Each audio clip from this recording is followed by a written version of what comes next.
Hello guys, welcome back. My name is Satyam Chaurasia, MBBS second year student. ये हम लोग PYQ की सीरीज़ कर रहे हैं एनसीईआरटी से, जिसमें मैं 2010 के बाद के जो क्वेश्चंस नीट में आ चुके हैं उनको मैं डिस्कस करूंगा, क्योंकि 2010 के पहले के क्वेश्चंस को करने का कोई मतलब नहीं। ये है chapter blood fluid and circulation, तो ये काफ़ी इंपॉर्टेंट टॉपिक रहा है पहले का। अब उतना ज़्यादा इंपॉर्टेंट टॉपिक नहीं है, लेकिन फिर भी इससे आसान क्वेश्चन आते हैं और ईजिली हो जाते हैं, ऐसे क्वेश्चंस आते हैं। सो काफ़ी इंपॉर्टेंट टॉपिक है ये नीट पॉइंट ऑफ व्यू से। तो पढ़ते हैं। इसमें ज़्यादातर क्वेश्चंस लिंक करके भी बन जाते हैं कभी कभी। तो देखते हैं पहला question. Which of the following statements are correct? Basophils are most abundant cells of the WBC। देख लेते हैं यहाँ पे मोस्ट एबंडेंट कौन सा है। तो यहाँ पे मैंने इन सारी चीज़ों को लिख के चार्ट बना लिया है एक छोटा सा। इसमें सबसे ज़्यादा एबंडेंट है न्यूट्रोफिल, तो ये गलत हो जाएगी बात। Basophil secrete histamine, serotonin and heparin. यहाँ पे लिखा हुआ है histamine, serotonin, heparin basophil secrete करता है, बात सही हो जाएगी। Basophil are involve in inflammatory responses and are involve in inflammatory reaction, ये भी बात सही हो जाएगी। यहाँ पे लिखा हुआ है basophils have kidney shaped nucleus, नहीं, बेसोफिल्स यहाँ है, इसका होता है S shaped nucleus. Kidney shape या बीन शेप न्यूक्लियस होता है मोनोसाइट का, तो ये ऑप्शन भी गलत हो जाएगा। बेसोफिल्स आर अग्रेन्युलोसाइट, ग्रेन्यूल्स नहीं होते हैं, बात गलत है, ग्रेन्यूल्स होते हैं। So the correct answer is B and C only. Question number 2 की बात करते हैं। दो स्टेटमेंट्स दी गए हैं। The coagulum is formed of network of threads called thrombin. इसको देख लेते हैं हम, क्या कहते हैं नेटवर्क ऑफ थ्रेड्स को। यहाँ पे दिखा है mainly network of threads called fibrin. Fibrin बोलते हैं, ना कि थ्रोम्बिन बोलते हैं, बात गलत हो जाएगी। Spleen is graveyard of erythrocyte, ये लाइन लिखी हुई यहाँ पे। They are destroyed in spleen, graveyard of RBC, बात सही हो जाएगी। सो पहला गलत है, दूसरा सही है। So the correct answer is D. Question number 3। Person with AB blood group are called as universal recipient, this is due to. AB blood group को यूनिवर्सल रेसिपिएंट क्यों कहा जाता है? अब ये चार्ट देखते हैं इसके लिए। AB ब्लड ग्रुप में एंटीजन AB पाया जाता है, एंटीबॉडी निल होती है। तो जब इसमें एंटीबॉडी नहीं होगी तो यहाँ पे देख लेते हैं presence of antibody, anti A anti B, बात सही है, on RBC। So correct answer is D. Which enzyme is responsible for conversion of inactive fibrinogen to fibrin? ये देख लेते हैं। कोगुलेशन में इनएक्टिव फाइब्रिनोजन कन्वर्ट होता है फाइब्रिन में, एंजाइम होता है thrombin. So the correct answer is thrombin. Question number 5 की बात कर लेते हैं। मैच द फॉलोइंग क्वेश्चन है। ईसिनोफिल क्या करता है? हिस्टामिन रिलीज करता है। सो ऑप्शन ए का हो जाएगा फोर्थ। बेसोफिल क्या करता है? ये इम्यून रिस्पॉन्सेस प्रमोट करता है, यहाँ पे लिखा हुआ है। यहाँ पे न्यूट्रोफिल क्या करता है? न्यूट्रोफिल करता है फैगोसाइटोसिस, ये चीज़ लिखी हुई है यहाँ पे। फैगोसाइटोसिस न्यूट्रोफिल और मोनोसाइट करते हैं, तो ये हो जाएगा phagocytosis. Lymphocyte release histaminase destructive enzymes. So the correct answer is B. फिर से मैच द फॉलोइंग का क्वेश्चन आ गया। फाइब्रोनोजन, अब ये बात करते हैं यहाँ पे। फाइब्रोनोजन क्या करता है? Clotting and coagulation of blood, तो ब्लड क्लॉटिंग में हो जाएगा। ग्लोबुलिन क्या करता है? Defence mechanism of body, globulin का हो जाएगा डिफेंस मैकेनिज्म। एल्ब्यूमिन क्या करता है? हेल्प्स इन ऑस्मोटिक बैलेंस, सो ये हो जाएगा osmotic balance. So the correct answer is adult human RBCs are enucleated. Which of the following statement is or are most appropriate explanation for this feature? They do not need to reproduce, बात गलत हो जाएगी। They are somatic cell, बात गलत हो जाएगी। They do not metabolize, ये भी बात गलत हो जाएगी। All their internal space is available for oxygen transport, ये एक लौती बात है जो सही है, क्योंकि जो RBC होती है उसके स्पेस में अगर न्यूक्लियस आ गया तो ये जो न्यूक्लियस है ये तुम्हारा स्पेस लेगा, तो ये जो स्पेस है वो अवेलेबल नहीं हो पाएगा ऑक्सीजन ट्रांसपोर्ट के लिए। So the correct answer is only fourth. Name the blood cells whose reduction in number can cause clotting disorder leading to excessive loss of blood from the body. अब ये बात कर लेते हैं कौन सी क्लॉटिंग ऑफ ब्लड में responsible होती है। यहाँ देख लेते हैं, यहाँ लिखा है a reduction in their number can lead to clotting disorder which will lead to excessive loss of blood from the body. So the correct answer is thrombocyte, क्योंकि ये थ्रोम्बोसाइट में लाइन लिखी हुई है। Question number 9। Serum differs from blood, serum क्या होता है? Serum की लाइन में दिखा देता हूँ आप लोगों को। Plasma without clotting factor is called serum, so इसमें क्लॉटिंग फैक्टर नहीं होता है। So the correct answer is C. Erythropoiesis starts in, erythropoiesis किस में स्टार्ट होती है? RBC are formed in red bone marrow in adults. So यहाँ पे आंसर हो जाएगा red bone marrow. Question number 11 की बात करते हैं। Person with blood group A considered as universal recipient because he has, फिर से वही बात हो जाती है, इसमें एंटीजन ए बी होता है जबकि एंटीबॉडी कोई नहीं होती है।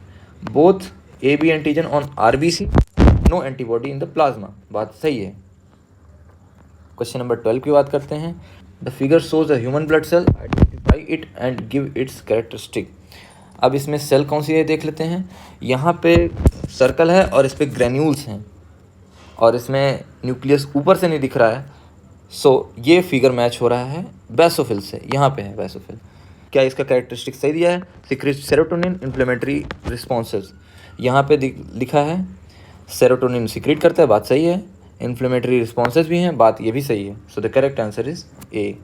Question number 13। Certain road accident patient with unknown blood group need immediate blood transfusion, his one doctor friend at once offers his blood, what was the blood group of the donor? Donor का blood group क्या रहा होगा? अब यहाँ पे देख लेते हैं। डोनर का ब्लड ग्रुप ऐसा होना चाहिए जो एंटीजन ना कैरी करे, क्योंकि एंटीबॉडी जो दूसरे के ब्लड में है, जो रेसिपिएंट के ब्लड में है एंटीबॉडी, वो रिएक्ट ना करे।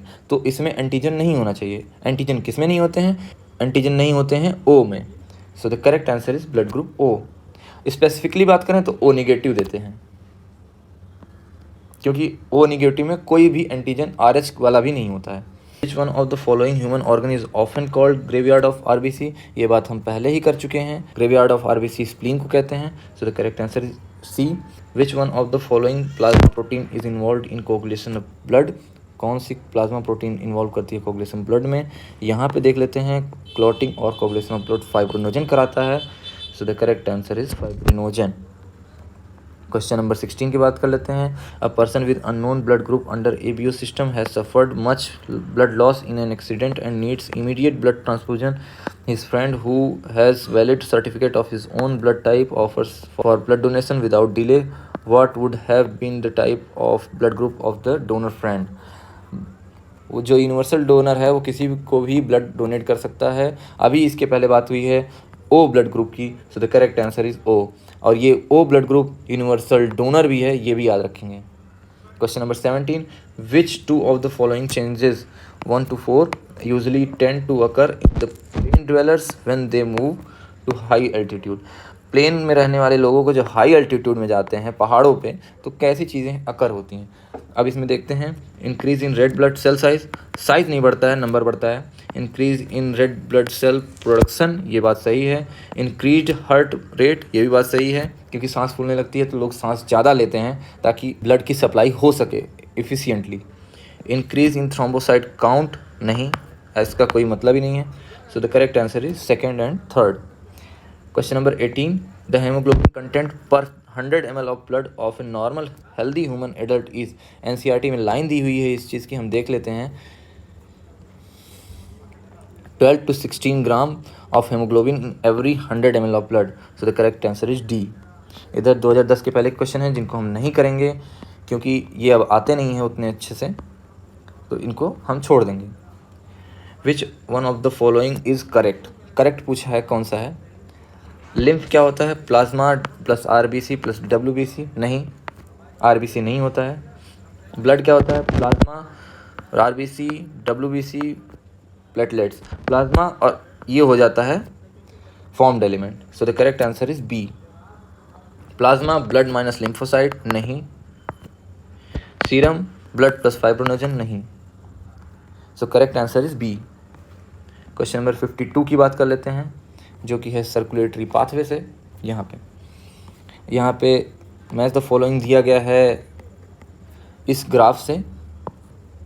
अब बात करते हैं इसकी। पी वेव क्या है? पी वेव तुम्हारे डीपोलराइजेशन ऑफ अट्रिया को शो करती है, यहाँ पे दिया हुआ है।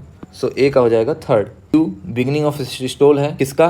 वेंट्रिकल्स का बिगिनिंग ऑफ सिस्टोल। QRS क्या है? QRS है वेंट्रिकल का डीपोलराइजेशन, यहाँ पे लिखी हुई है line. So the correct answer is 4। T क्या है? टी वेव क्या है? टी वेव में एक लाइन लिखी हुई है जो NCERT से, T wave represent return of ventricle from excited to normal state, repolarization. Correct answer हो जाएगा C. Question number 53, which one of the following statement is correct. Correct पूछा है इसमें।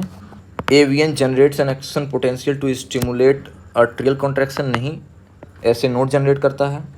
ट्राइकैस्पिड and bicuspid valves open to due to pressure exerted by simultaneous contraction of atria, बात गलत हो जाएगी, क्योंकि कॉन्ट्रैक्शन ऑफ आर्ट्रिया जनरेट करता है ब्लड प्रेशर को, दोनों वॉल्स खुलते हैं, ना कि pressure exerted by simultaneous contraction of atria. Atria के प्रेशर से नहीं होता है, वो ब्लड के प्रेशर से होता है, ये गलत हो जाएगी। Blood moves freely from atria to ventricle during joint diastole, ये बात सही है। Increased ventricular pressure causes closing of semilunar valve, बात गलत है। So the correct answer is C. QRS complex in a standard ECG represents, QRS complex standard ECG में क्या represent करता है, यहाँ पे फिर लाइन देख लेते हैं। डीपोलराइजेशन ऑफ वेंट्रिकल यहाँ पे दिया हुआ है, so the correct answer is C. फिर से वही मैच द फॉलोइंग क्वेश्चन हो जाएगा। पी वेव क्या करता है, depolarization of atria. QRS complex क्या होता है, डीपोलराइजेशन ऑफ वेंट्रिकल। सी क्या होता है, repolarization of ventricle. Reduction in the size of T wave, ये डिनोट करता है कोरोनरी इस्चेमिया। इसको याद रखेंगे, ये आप लोगों को आगे पढ़ने को मिलेगा फिजियोलॉजी में, MBBS में। सो द करेक्ट आंसर हो जाएगा बी। क्वेश्चन नंबर 56 की बात करते हैं।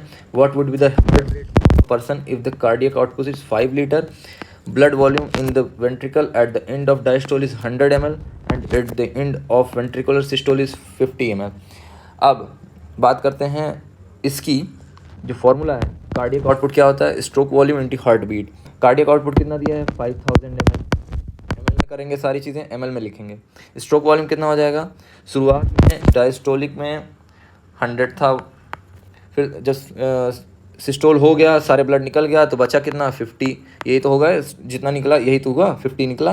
हार्ट बीट कितनी है, हार्ट बीट फाइंड करनी है, सो इसको हो जाएगा x, इधर हो जाएगा 50, तो 5000 डिवाइडेड बाई 50, ये हो गया x, जो हार्ट बीट है, हार्ट बीट कितनी हो जाएगी, यहाँ 0 0 गया, ये होगा 100। So answer is D, 100 beats per minute. Question number 57 की बात करते हैं। फिर से मैच द फॉलोइंग का क्वेश्चन आ गया। ट्राइकास्पिड वॉल्व कहाँ होते हैं, ट्राइकास्पिड वॉल्व होते हैं राइट अट्रिया और राइट वेंट्रिकल के बीच में, सो ए का हो जाएगा थर्ड। बाइकास्पिड वॉल्व का होते हैं लेफ्ट अट्रिया और लेफ्ट वेंट्रिकल के बीच में, फर्स्ट हो जाएगा इसका। सी क्या है, सेमिल्यूनर वॉल्व। सेमिल्यूनर वॉल्व कहाँ होते हैं, ये होते हैं वेंट्रिकल और पल्मोनरी आर्टरी और वेन के बीच में, सो द करेक्ट आंसर इसमें हो जाएगा A. Question number 58, doctor use stethoscope to hear the sound produced during each cardiac cycle, the second sound is heard when. Second sound होती है जो कि डब होती है, ये एसोसिएटेड होती है closure of semilunar valve, so the answer is closure of semilunar valve. Blood pressure in the mammalian aorta is maximum during systole of left ventricle, बात सही है, क्योंकि लेफ्ट वेंट्रिकल से पूरी बॉडी कनेक्टेड होती है, इसलिए लेफ्ट वेंट्रिकल में सबसे ज़्यादा प्रेशर होता है। डायस्टोल ऑफ राइट एट्रियम, बात गलत है। सिस्टोल ऑफ राइट एट्रियम, बात गलत। डायस्टोल ऑफ राइट वेंट्रिकल, बात गलत है, सो आंसर हो जाएगा ए। क्वेश्चन नंबर 60 की बात करते हैं। The diagram given here is the standard ECG of normal person. P wave represent, P wave क्या रिप्रेजेंट करता है, डीपोलराइजेशन ऑफ आर्ट्रिया। डीपोलराइजेशन क्या होता है, contraction of both the atria, so the answer is C. Question number 61 की बात करते हैं। Bundle of His is a part of which of the following organ in the humans. Bundle of His दिखा देता हूँ मैं आपको, ये रहा बंडल ऑफ हिज जो कि हार्ट में पाया जाता है, so the correct answer is B. फिर से वही आ गया क्वेश्चन ECG पे। Given below is ECG of a normal person, which one of its component is correctly interpreted below. QRS complex 1 complete pulse, बात सही है। Peak T initiation of total cardiac contraction, बात गलत है। Peak P and peak R together systolic and diastolic blood pressure, नहीं, बात गलत है। Peak P initiation of left atria contraction only, बात गलत है। दोनों एट्रिया के कॉन्ट्रैक्शन को P वेव रिप्रेजेंट करता है, so the correct answer is A. If due to some injury the chorda tendini of tricuspid valve of human heart is partially non-functional, what will be the immediate effect? Chorda tendini ये होता है जो पकड़ा रहता है तुम्हारे valve को, ये कहाँ का डैमेज हुआ है, ट्राइकस्पिड वॉल्व यानी यहाँ का, ठीक। यहाँ का डैमेज हो गया। अब होगा क्या, जब तुम्हारा यहाँ ब्लड पंप होगा वेंट्रिकल से तो ये इधर से तो निकलेगा, लेकिन जब ये कॉर्डा टेंडिनी इसको पकड़ नहीं पाएगा वॉल को, वॉल उल्टा ओपन हो जाएगा तो बैक फ्लो होगा। तो आंसर हो जाएगा the flow of the pulmonary artery will be reduced. जब बैक फ्लो होगा, अब इधर जा रहा था लेकिन इधर भी जाने लगा तो इधर वाली चीज़ रिड्यूस हो जाएगी। So the correct answer is D. Next question की बात करते हैं जो कि आ रहा है डबल सर्कुलेशन से। Hepatic portal vein drains blood to the liver from, hepatic portal vein carries blood from intestine to liver. So answer हो जाएगा intestine. Question number 78, blood pressure in pulmonary artery is, blood pressure pulmonary artery में क्या होता है, more than that in pulmonary when. बात सही है क्योंकि यहाँ ब्लड पंप करता है तो जाहिर सी बात है ज़्यादा होगा। Less than that in vena cava, बात गलत है, ज़्यादा होता है क्योंकि। Same as that in aorta, नहीं, बात गलत है क्योंकि एरोटा को पूरी बॉडी में सप्लाई करने होता है तो एरोटा में ब्लड प्रेशर और होता है।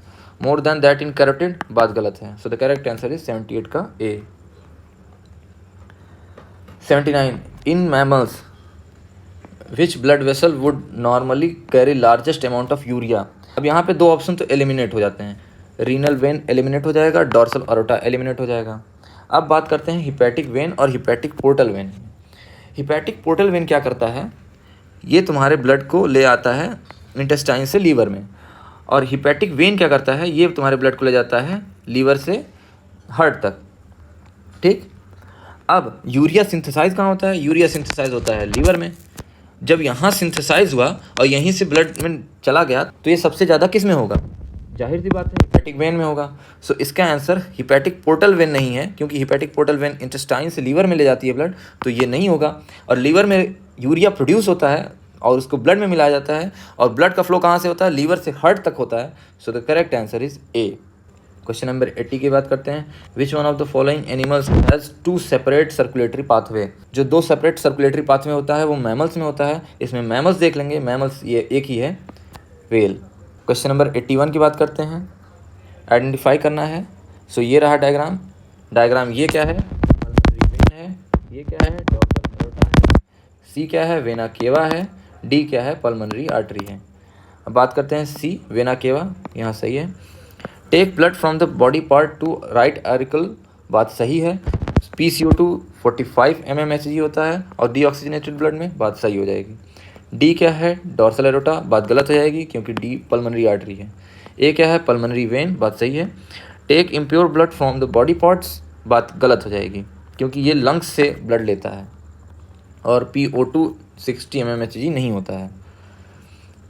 बी पल्मोनरी आर्टरी, नहीं, बात गलत है क्योंकि ये डॉर्सल एरोटा है। So the correct answer is ए। फिर से वही डायग्राम आ गया। डी क्या है, ए क्या है, आर्टरी, बी क्या है, कैपिलरी, सी क्या है, vein, E capillary. Thin without muscular layer and wall, 2 cell layer thick, बात गलत है, सिंगल सेल लेयर थिक होती है। सी क्या है, वेन, वेन बात सही है। Thin walled and blood flow in jerks and spurts, बात गलत है क्योंकि इसमें स्मूथली ब्लड फ्लो करता है, जर्क्स होते हैं आर्टरी में। D pulmonary vein, D pulmonary vein सही है। Take oxygenated blood to heart, ये बात सही है। PO2 95 mmHg होता है, बात सही है। ए क्या है, आर्टरी, बात सही है। Thick walled blood flow evenly, blood flow evenly नहीं होता है, इवनली ब्लड फ्लो होता है वेन में। So the correct answer is C. Question number 83, arteries are best defined as the vessels which, artery किसको कहते हैं, जो ब्लड को हार्ट से दूर लेके जाए उसको कहते हैं आर्टरी। ये दिमाग में कॉन्सेप्ट ध्यान रखेंगे, इसको आर्टरी बोलेंगे। जो ब्लड इस इधर लेके आए उसको बोलेंगे वेन, हार्ट की तरफ ब्लड लेके आ रहा है वेन, दूर लेके जा रहा है artery. So the correct answer is B, carry blood away from the heart to different organs. Question number 84 की बात कर लेते हैं। Fastest distribution of some injectable material या medicine and with no risk of any kind can be achieved by injecting to. अब बात करते हैं आर्टरी और वेन की। आर्टरी में क्या होता है कि हार्ट से तुरंत पंप होता है तो उसमें जर्किंग होती है और आर्टरी में ब्लड प्रेशर बहुत हाई होता है, जबकि वेन्स में क्या होता है, वेन्स में ब्लड फ्लो स्मूथ होता है और उसमें ज़्यादा प्रेशर नहीं होता। सो जितने भी सारे मेडिसिन होती हैं वो हम देते हैं वेन्स के थ्रू। So the correct answer is C, veins. बात करते हैं क्वेश्चन नंबर 94 की। आ जाते हैं 94 पे। How do parasympathetic neural signals affect the working of heart. Parasympathetic neural signals को देख लेते हैं। Parasympathetic neural signals another component जो कि एनएस का कंपोनेंट है, decreases the heart beat, speed of conduction of action potential. यहाँ पे देख लेते हैं, reduces heart rate and cardiac output. ये बात मैंने यहाँ भी लिखी हुई है, यहाँ पे देख सकते हैं। पैरासिम्पैथेटिक हार्ट बीट को डिक्रीज करता है, speed of conduction of action potential को भी डिक्रीज करता है, जिसकी वजह से कार्डियक आउटपुट डिक्रीज हो जाता है। So the correct answer is A. Question number 95 की बात करते हैं। डिसऑर्डर ऑफ सर्कुलेटरी सिस्टम से है ये question. Which one of the following statement is correct regarding blood pressure. Blood pressure कब होता है? जब 140/90 यहाँ पे दी हुई है वैल्यू, इससे जब ज़्यादा होता है तब उसको ब्लड प्रेशर कंसीडर करते हैं। सो एक ही ऑप्शन में इससे ज़्यादा है, ऑप्शन नंबर डी। 190/110 mmHg में harm vital organs like brain and kidney. तो the correct answer is D. Question number 96, given below are 4 statements regarding human blood circulatory system. Arteries are thick-walled, have narrow lumen as compared to veins. बात सही है। Angina is chest pain when the blood circulation to the brain is reduced. Angina देख लेते हैं। No enough oxygen is reaching heart muscle. ये बात गलत हो जाएगी, फिर angina इसको नहीं कंसीडर करेंगे। Person with blood group AB can donate blood to any person with any blood group under ABO system. बात गलत है, क्योंकि O होता है यूनिवर्सल डोनर और AB होता है universal recipient. Calcium ion plays a very important role in blood clotting. बात सही है। So the correct answer is A, first and fourth.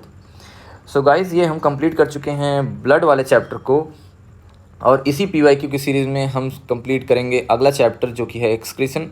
वो कंप्लीट करेंगे हम नेक्स्ट वीडियो में। सो बने रहिए इस PYQ की सीरीज़ के साथ। ये छोटे छोटे चैप्टर्स हैं जो काफ़ी वेटेज रखते हैं नीट के पॉइंट ऑफ व्यू से।